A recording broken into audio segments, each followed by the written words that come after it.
So we can use the grids here to kind of make sure we have some things lined up. But once again, we're in the concept mode. Once we get a concept approved from the client, we can be a little bit more exact with how it is. So we can use some other methods to find out if everything is aligned. So I'm just making sure the T and the D are aligned all the way across. And I'm just using simple boxes and eyeballing it for now. We'll get very exact because it takes a lot of time to get it perfect on the grid. So once this concept is approved, we can go a step further and really make sure everything is pixel perfect. And, we'll do that at a later time. So now that I'm kind of happy with this, what I'm going to do, I'm going to be outlining the type because I want to customize the typeface a little bit, maybe round the edges just like we did on the inside to kind of match it so we don't have those sharp right edges and points on the typography. So anytime I do that, anytime I outline type, I always copy and paste it and move it outside of the artboard. So I always have access to the live editable type because as you know, once you right click and create outlines, I no longer can go back and change the type. So I'm going to zoom in and do what I've done a lot of already, and I'm going to just kind of do my direct selection tool. I'm going to see if I can't round out this typeface just a little bit. I don't want to do anything too dramatic because if I make it too curvy, it'll look a little bit more childlike. So I want some curves, I want some softness, but I don't want to overdo it.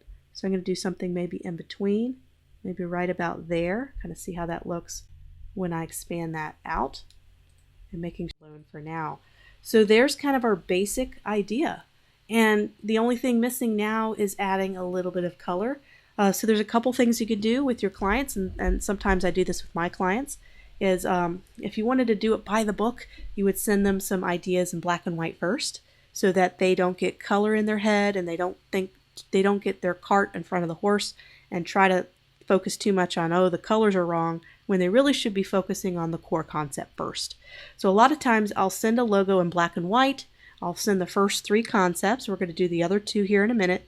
And I'll send 3 concepts to the client in black and white so that color is not a problem. I make sure I mention that in my email.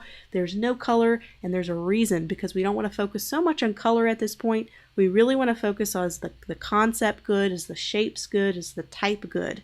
There's so much that they need to focus on that when you add color in it, it gives them, they're overwhelmed. So I'm going to actually submit this and I'm going to make sure my shades are correct. Eventually these shades will be color, but I can use varying shades of gray to communicate, different shades of color. So this is what I would send to the client right here. I'm going to talk a little bit about that. Once we finish the other 2 concepts, I'm going to talk about how I package and send these to the client and how I present them as well.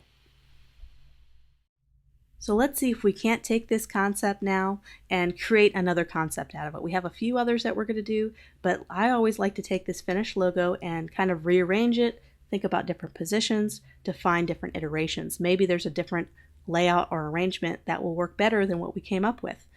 So this is where we just kind of play around and experiment. So I'm just going to copy and paste this and try out. I know originally we just had a C there, and we can do the offset path tool and see if we can't make that a lot thicker and just have the C in there. Maybe the G is a little too much. That's an option. What we could do is we can take this tool and maybe cut it right where the C ends. We're just going to do the shape builder tool. Go ahead and select everything. I love the shape builder tool. It's so easy to cut things out. And so that could be an option where it's kind of cut in half. You could kind of see the C, that could be an option. And this could be arranged a little bit differently. So maybe we could tuck this established date somewhere else. And this is why we keep live text over here so that we can go ahead and copy it and have it available to use when we rearrange it. And we can have the Coffee Guild, or we could do kind of a stacked typography arrangement instead of a circular. And what's great about this is it makes it really flexible. Because I can have a vertical logo, I can have a horizontal logo with this. I like to make letters that aren't as important a little bit smaller to have a little bit of type hierarchy. So now that the is not as accentuated because it's not as important of a word, but the Coffee Guild is. We could probably reduce the spacing here because we don't need as much spacing now that we're not trying to stretch it across the circle. So now I'm just trying to find a balance with this to see if this could even be a concept, and I would probably have to put use color to help this be seen as a coffee mug now that it's cut in half. But the idea that it makes a C is kind of interesting. We could make a G out of this if we wanted to. It'd be a little bit hard to fit the G in there, but we can get some other type of ideas. We can play with the typeface here again. We can go back to ones, maybe the sans serif to add a little bit of character, or we can go back to kind of that same. I like this. It's kind of got a 1930s kind of look, which is kind of when guilds were really popular, like professional guilds. So that's kind of interesting. I still think this needs a coffee cup or something in the center there to kind of show that it's a mug, but I don't know, just not feeling this concept as much, but we'll just tuck it to the side. You never know what might come of it later. So one more thing I want to do here. Let's try one more thing. I like keeping the seal, so let's keep that. But I thought instead of maybe having the C and the G, that we have the coffee mug. I think that looks great. But maybe also seeing if we can't make this a little bit more of a simple seal by just using the coffee mug. So just kind of messing around with this a little bit. This is kind of the second iteration I came up with. And I thought this was neat because it put a lot of emphasis on the cup, and we didn't have to do, this is a non-abbreviation logo, so there's no abbreviation, so it's kind of nice to offer the client a second iteration of a similar concept, and this would be it. It would be a focus on the coffee cup, and I can see if when this is applied to color, this would be a nice rich brown color, the center of the coffee, so it makes it even more obvious that it's a coffee cup or coffee mug. So you also noticed I added a little bit of a cast shadow down here. And then all this is just a round circle, and I just went up and kind of did a little bit of a feather to it, just to kind of give it a little bit of that feather. And the final logo, we can always do a harsher drop shadow to make it keep with the flat design, because as you know, flat design doesn't use any blurred shapes or drop shadows. So we can always just do a solid circle that's a little bit of a darker color and put it behind it to give it a sense of depth and drop shadow. Of course, it's only going to cast shadow from that one direction. And it's going to cast a shadow according to that little shape there. And so now we may need to kind of adjust our shape, kind of match that style.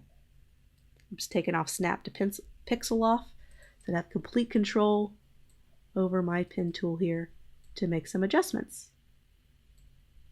Zooming out, there's kind of the harsher drop shadow, or one that doesn't blur, so it's technically could be called a flat design.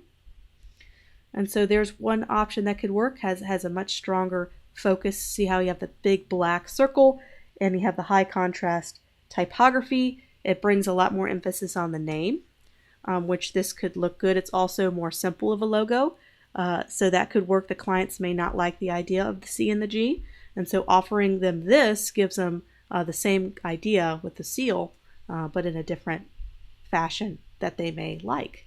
So there's two options now that we can present. So let's work on the other two. We have two more. I'm going to kind of show you some of the concepts that I came up with when I was working on this before filming the class, of some similar iterations to this original concept we just worked on. Just kind of showing you the wide variety of stuff that you can kind of come up with by just having that one idea, that one concept. All this was that one concept, and I just kept going with it and kept going, and it kept evolving. So you can see all the different iterations we came up with. So let's next work on kind of the cross kind of seal look as well, because I know they wanted kind of the seal emblem look. So we're going to continue to offer what the client requests, and we're going to do that next.